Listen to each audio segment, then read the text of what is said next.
make sure you put your hands together as hard as you can to show your appreciation to Martin Callen.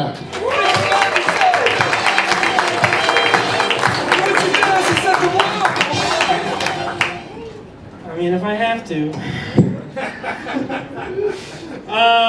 Okay. Hello, everyone. My name's Martin. I'm from Kansas City. I want to tell you guys some jokes, but I gotta admit I'm a little new to the comedy scene, so I've heard that it's important to read your audience and get the right kind of jokes going, so give me just a second to scan here. Alright, you guys want to hear some jokes about being dead inside? Being dead inside is pretty cool, but it's really just a warm-up for the real thing, you know, once your body finally catches up. And a lot of people talk about how they're afraid of death, and a lot of other people talk about how you don't need to be afraid of death because it's just the natural conclusion to life. It's the fear of death that we actually have to worry about. But personally, I can debunk both of those myths because I have lived out everyone's worst fear, and it's not dying and it's not death. It's the conclusion to this little story. So just to set the scene, your boy's pooping, as he often is. You'll find that out the hard way if you're going to listen to me talk for more than 35 seconds. So I'm pooping in a stall, right? I got the big one, you know. I scattered out, you know. I spent my time, I got the farthest from the door. I'm in there, right? I think we've established that by this point. So I'm pooping. As I've said 4 times already, I'm not kidding. Get ready for me to say that I'm pooping a lot of times. So I'm in there, and I finish my business, you know what I mean? And so I walk out, and what should be happening except for there's a man in a wheelchair waiting for me to have finished. That's the worst fear, right? Name one thing you hate, like one possibility worse than that. See, I got it. Nailed it, first try. So I walk out, and what else am I to do besides, like, yeah.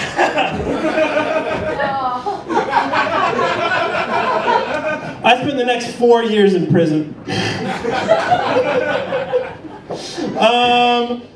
Okay, so I'm aging, you know, I'm getting to know myself better, you know. I think a lot of us are. You become more attuned with your body and like who you are and the person you're becoming and the person you want to be and everything. I don't know if you guys have gotten to this stage yet, but I know exactly the size, shape, and consistency of turds before I drop them. So you feel it grumbling and you know you have a no wiper. That's just one of the perks of growing up. I just turned 14.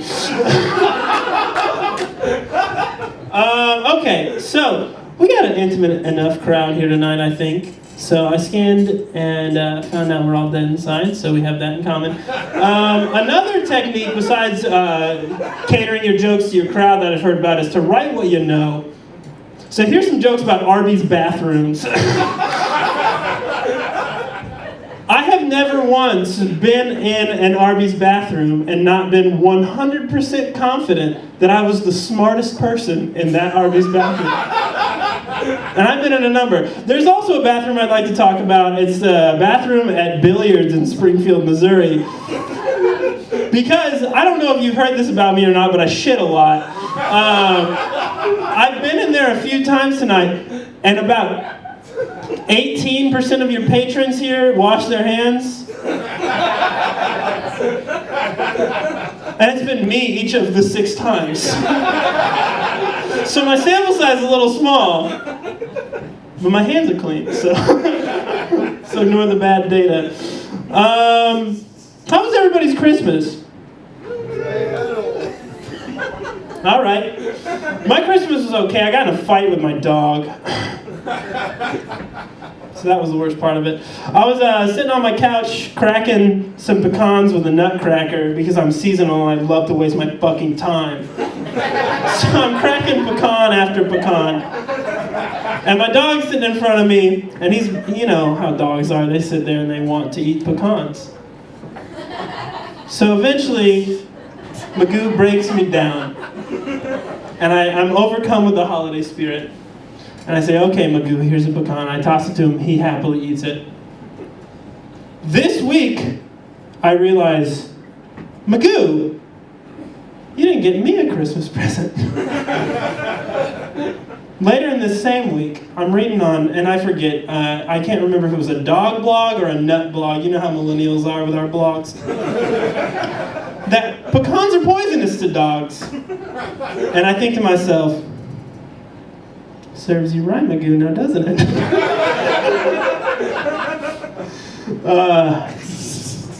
How was everybody's New Year's? So New Year's is decidedly better than Christmas then.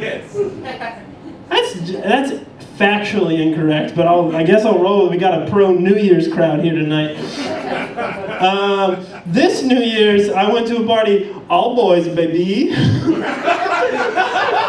Not a girl in my mind. Pretty cool. I had 1.5 Shiner box. Left at 12:03 and was crying by 12:35. Needless to say, I think I'm getting a motel here tonight if anybody wants to party. Because there's snow in between here and Kansas City. Oh man. Wonder why this place is called Billiards.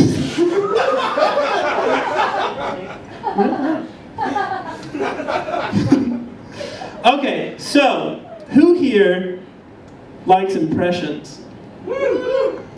Okay, here's an impression, because enough of you like them. This is my impression of Bob Dylan upon discovering that someone has trampled his prized garden. What happened to my petunias?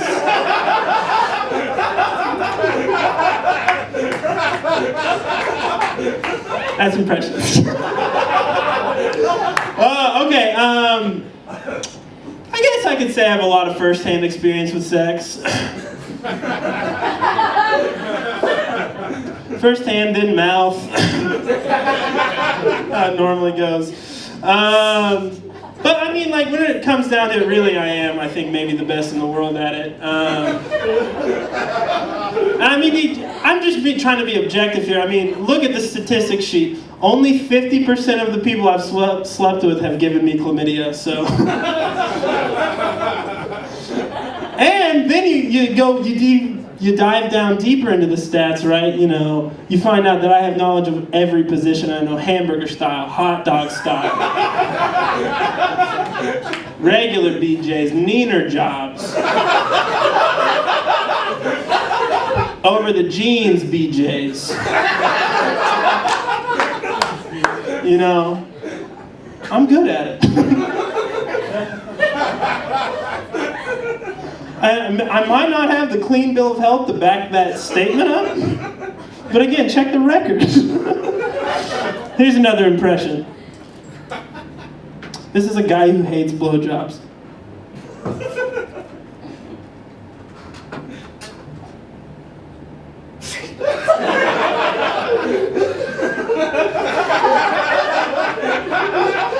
Are you done yet?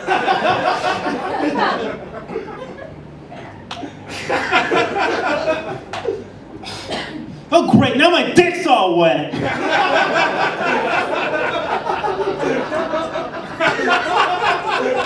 are you gonna do with a wet dick?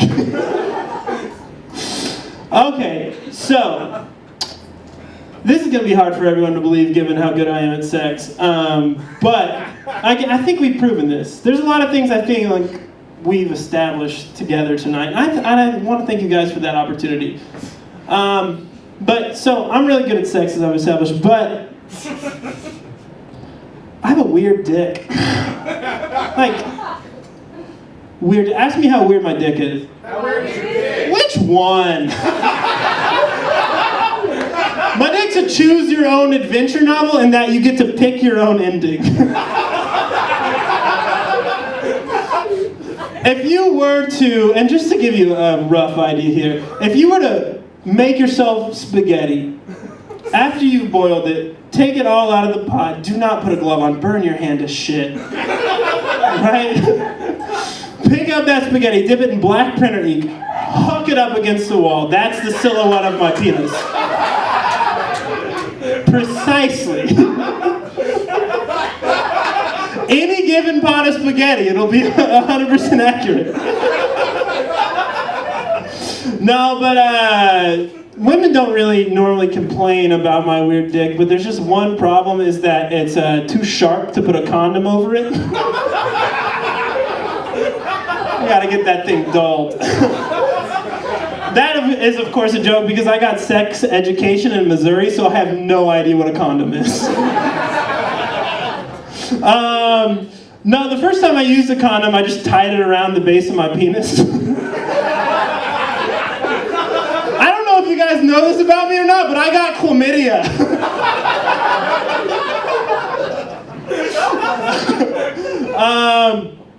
Yeah, but you wouldn't, so, sex ed in Missouri, right? So they teach you hardcore, abstinent. Who all got sex ed in Missouri?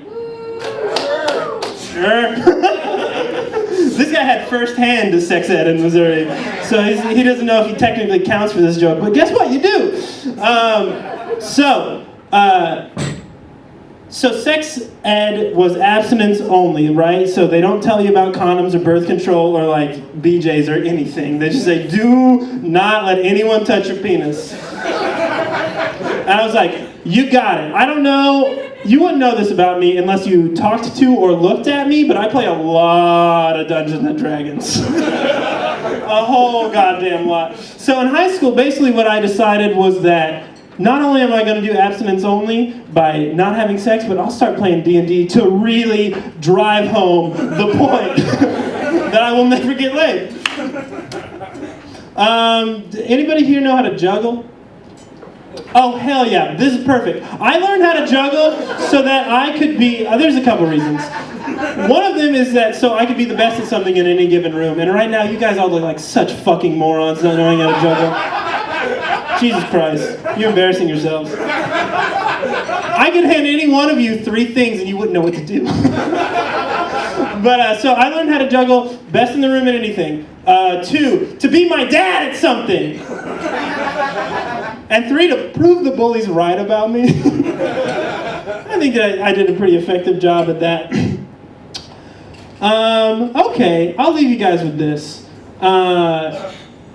This is not something you would expect given the last 2 jokes, but maybe if you were still dwelling on the good at sex one. I was invited to do an orgy recently. Or like just a group sex thing. I guess I'm romanticizing it by calling it an orgy. But so I got the Evite for that on the monthly email blast. But I had to decline because I decided really, if I wanted to disappoint a room full of horny weirdos, I would do stand-up comedy in Springfield, Missouri. Thank you guys, I'm Mark Callen.